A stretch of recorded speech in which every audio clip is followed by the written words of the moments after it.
Halo sahabat cerdas, Assalamualaikum warahmatullahi wabarakatuh. Pada kesempatan kali ini, kita akan belajar pada tema 9, benda-benda di sekitar kita, subtema 3, manusia dan benda di lingkungannya, dan kita sampai pada pembelajaran ke-6. Sahabat cerdas, sebelum kita mulai pembelajaran kita, jangan lupa untuk berdoa terlebih dahulu.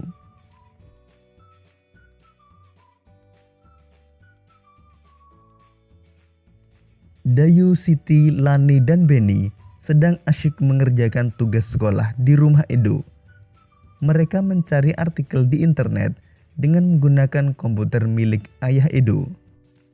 Sesekali, ayah Edo memberikan bimbingan dan arahan dalam menggunakan internet. Tak sengaja mereka melihat ada iklan yang terpampang di halaman depan sebuah situs pendidikan.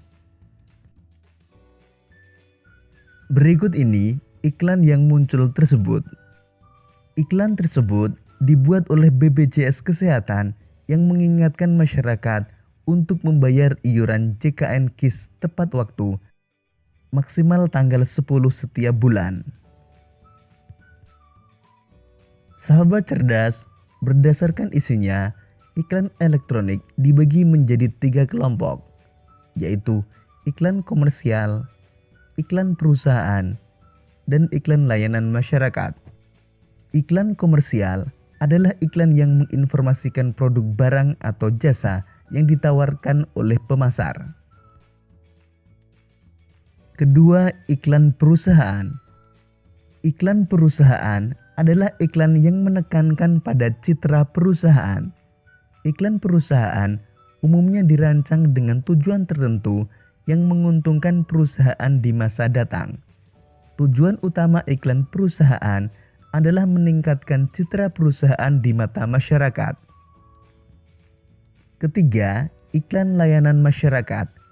Iklan layanan masyarakat adalah iklan yang bertujuan untuk memberikan penjelasan atau informasi kepada masyarakat. Iklan layanan masyarakat ini biasanya dibuat oleh instansi pemerintah. Sahabat cerdas, saat Edo, Beni, Siti, Lani, dan Dayu sedang mengerjakan tugas, terjadi perbedaan pendapat antara Lani dan Beni dengan Siti, Edo, dan Dayu. Perbedaan pendapat yang terjadi sulit untuk disatukan, sehingga timbul perdebatan yang sengit. Ayah Edo yang duduk tidak jauh dari mereka memberi nasihat bahwa dalam berdiskusi pasti ada perbedaan pendapat, namun tidak seharusnya menjadi sumber perpecahan. Kerukunan harus tetap terjaga baik dengan teman di sekolah, keluarga, bahkan dengan masyarakat. Sahabat cerdas, kerukunan adalah suatu perilaku yang mencerminkan adanya saling pengertian agar tercipta perdamaian, persahabatan, dan persaudaraan. Berikut ini perilaku yang mencerminkan ciri-ciri hidup rukun. Pertama, menghargai pendapat orang lain. Kedua, menghargai hasil karya orang lain. Ketiga, membina hubungan baik. Keempat, saling menghormati. Dan kelima, saling menyayangi. Manfaat atau pentingnya hidup rukun antara lain: pertama, tidak adanya pertengkaran. Kedua, hidup dalam keluarga menjadi harmonis. Ketiga, hidup menjadi aman. Keempat, hidup menjadi tentram dan damai. Dan kelima, memperkukuh persatuan dan kesatuan. Sedangkan akibat yang ditimbulkan jika kita hidup tidak rukun antara lain: pertama, mudah terjadi pertengkaran. Kedua, kehidupan menjadi tidak tentram. Ketiga, mudah terkena hasutan orang lain. Dan keempat, terjadi perpecahan karena tidak adanya rasa persatuan dan kesatuan. Sahabat cerdas, masih ingatkah kalian materi sebelumnya tentang membuat batik jumputan? Sekarang mari kita mengenal batik Indonesia dengan membaca bacaan berikut ini.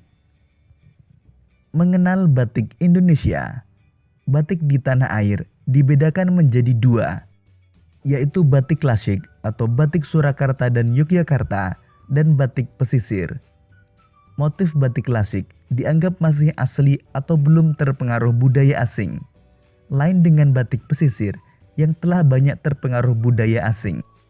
Keunikan batik klasik yaitu motifnya lebih condong pada motif-motif geometris, pewarnaan yang kalem, serta lebih condong pada warna-warna gelap seperti coklat, hitam, biru tua, dan merah marun.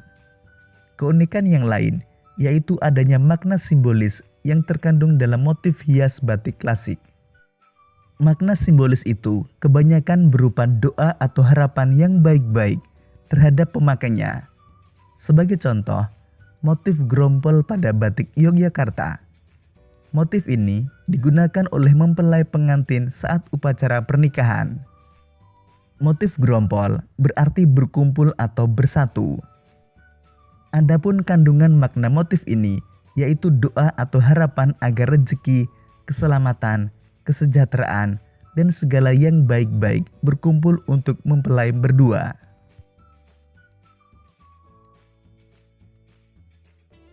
Motif dengan kandungan makna serupa terdapat pada motif Sidomukti dari Surakarta. Motif ini juga dikenakan mempelai pada upacara pernikahan. Sido berarti jadi atau terus-menerus, dan mukti berarti hidup berkecukupan. Jadi kandungan makna motif Sidomukti ialah harapan atau doa agar pengantin dapat hidup berkecukupan. Teknik pembuatan batik klasik tergolong unik. Batik klasik dibuat dengan canting tulis dan bahan perintang yang disebut malam atau lilin batik. Pada proses membatik dengan canting tulis, sebelum memulai perintangan, pola atau motif digambar terlebih dahulu di atas kain. Kemudian motif ditutup malam. Proses pemalaman dimulai dari motif paling luar yang biasanya besar. Kemudian dilanjutkan pemalaman pada isen-isen atau motif-motif kecil yang lebih rumit. Secara umum, proses pemalaman batik terdiri atas beberapa tahap sebagai berikut. A. Ngelowongi, yaitu proses pemalaman garis bidang pola terluar. B.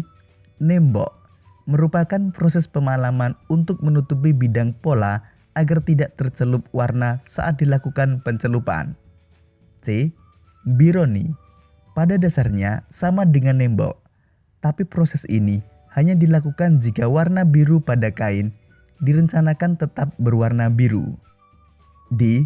Nonyok, merupakan pemalaman pada bidang latar.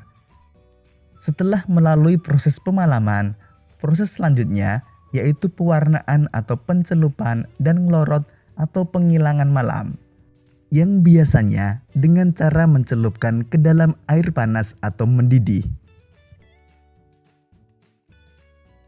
Batik pesisir biasanya dikatakan bertolak belakang dengan batik klasik. Motif batik pesisir cenderung bersifat naturalis, menggunakan warna-warna cerah seperti merah, biru, hijau, dan jingga.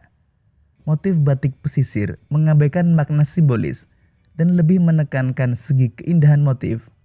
Selain itu, banyak ditemukan pengaruh budaya Eropa dan Cina pada motif pesisir.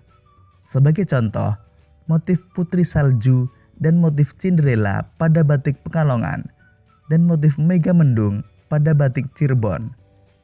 Di daerah Jambi dan Cirebon terdapat batik dengan motif kaligrafi Arab. Di Jambi, motif ini disebut motif basurek yang berarti bersurat. Disebut demikian karena isinya merupakan penggalan surat dalam Al-Quran.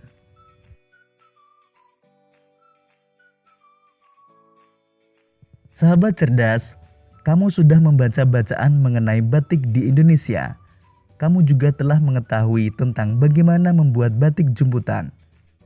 Sekarang saatnya kamu berkreasi membuat batik dengan teknik perintangan sederhana. Perhatikan langkah-langkah berikut ini.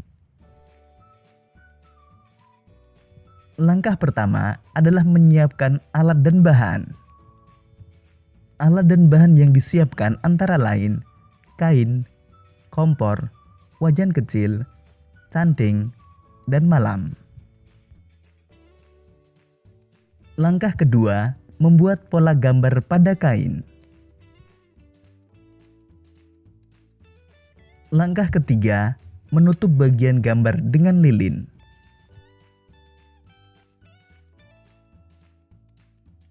Langkah keempat, menyiapkan larutan untuk merendam kain. Langkah kelima, mencelupkan dan menghilangkan lilin. Berikut ini contoh hasil jadi batik yang telah dibuat.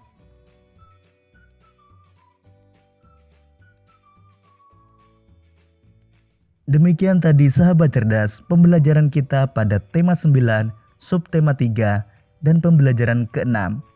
Untuk menguji pemahamanmu, kamu dapat mengerjakan latihan soal yang terdapat pada deskripsi video ini. Sampai jumpa pada pembelajaran berikutnya. Tetap semangat dan selamat belajar.